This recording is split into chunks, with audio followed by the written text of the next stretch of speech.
নমস্কার, হরে কৃষ্ণ বন্ধুরা। আজ আমি আবার চলে এসেছি আরেকটি নজরুল গীতি নিয়ে। খুব সুন্দর, আমার প্রিয় একটি গান, যেটা আমি আপনাদের সঙ্গে শেয়ার করছি। আর এই গানটাতে ভগবানকে নিয়ে আমাদের প্রাণের কবি নজরুল খুব সুন্দর কথাগুলো লিখেছেন।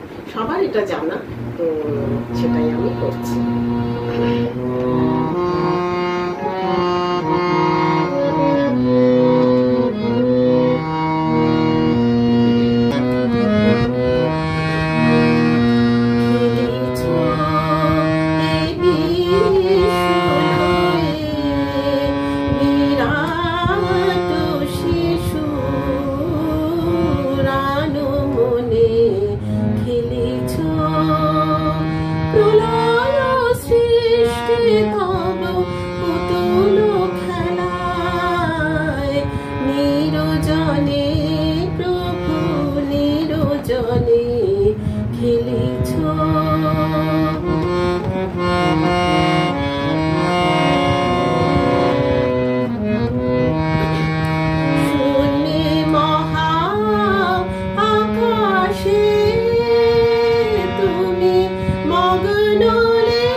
You